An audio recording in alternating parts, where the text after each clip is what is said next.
श्री रंगनाथ भगवान के दर्शन सेवा के लिए गोदाम्बा जी के पूज्य पिताजी महाराज जाते थे। तो सेवा में जाने से पहले स्नान आदि करते, अपरस का भाव रखते और ठाकुर जी को पधराने वाली मालाओं को शुद्ध करके एक स्थान पर रख देते। उसके बाद स्नान के लिए जाते। तो जैसे ही उनके पिताजी स्नान को जाते तो गोदाम्बा जी ठाकुर जी को पहनाने वाली माला को पहले स्वयं पहन लेती और पहन करके रास करती, निरंतर भाव रखती। उनका भाव यह था कि मेरे प्रियतम है। बंधुओं, माला का भाव यह है कि आप अपने गले की माला सबको नहीं पहना सकते।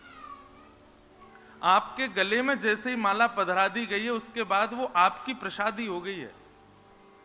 आप या तो अपने शिष्य को पहना सकते हैं, अपने पुत्र को पहना सकते हैं। जैसे हम कथा कर रहे हैं तो उतनी देर हम श्रोताओं को पहना सकते हैं अपने गले की माला, पर श्रोता अपने गले की उतार के हमको पहनाए तो वो एक प्रकार से अपराध। ऐसे ही भक्त अपने गले की माला ठाकुर जी को धारण नहीं करा सकता। पर श्री गोदाम्बा जी के मन में तो प्रियतम का भाव था। तो जितनी देर उनके पिताजी निवृत्त होते स्नान आदि से, अपरस के भाव में जाते थे मंदिर में, उतनी देर वो माला पहन करके नृत्य करती थी। और जैसे ही पिताजी का बाहर आने का समय होता तुरंत माला व्यवस्थित करके चली जाती और उनके पिताजी वही माला ले जाते और जाके श्री रंगनाथ भगवान को पहना देते।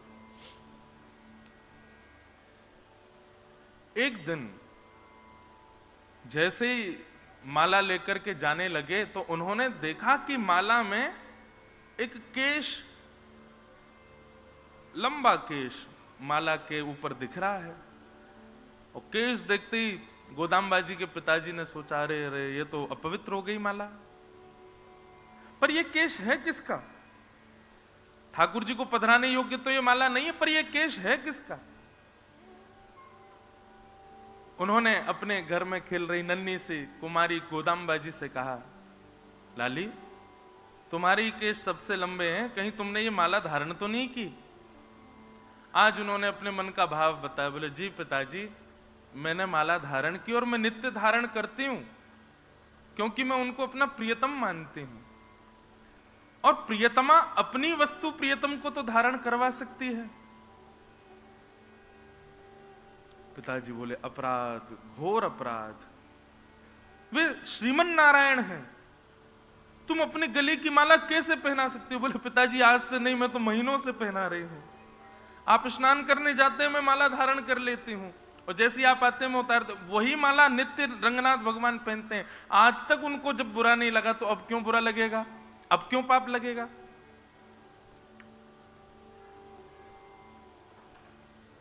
गोदाम्बा जी के पिताजी बोले, नहीं नहीं बेटी, ये अपराध है। दूसरी माला सिद्ध की और दूसरी माला सिद्ध करके अन्यत्र स्थान पर रखी ताकि गोदाम्बा जी के हाथ ना लगे।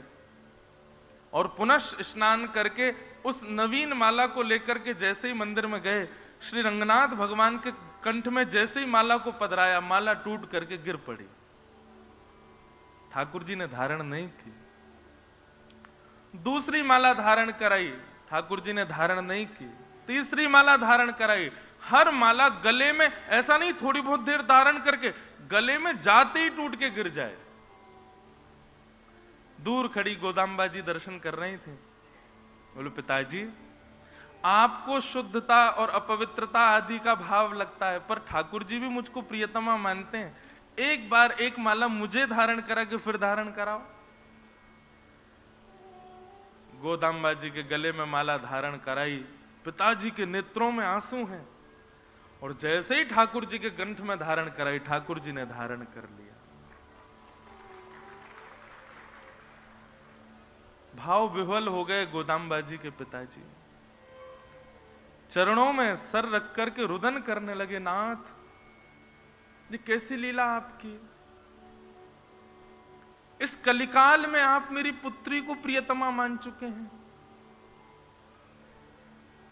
और बंधुओं, फिर आगे का क्रम कथा का आया। श्री गोदाम्बा जी एक दिन ठाकुर जी के संग ही श्री मंदिर में प्रतिष्ठित हो गए, एक मूर्ति के रूप में विराजमान हो गए। तो उन्होंने अपने किसी भाव में लिखा था कि उनको वृंदावन में रास करना है ठाकुर जी के साथ, श्री गोदाम्बा जी को। तो हमारे संप्रदाय में श्री रंगदेशिक स्वामी जी महाराज हुए, उन्होंने गोदाम्बा जी की इस इच्छा को पूरा किया और श्री गोदाम्बा जी के साथ श्री रंगनाथ भगवान को निधिवन राज के पास में श्री रंग मंदिर बना करके उनकी रास की भूमिका को पूर्ण किया। यहां पर शंख चक्र गदा पद्मधारी श्रीमन नारायण भी रास विहार कर रहे हैं वृंदावन में, श्री गोदा रंग मन्नार मंदिर। गए आप लोग रंग जी मंदिर? जरूर जाया करो।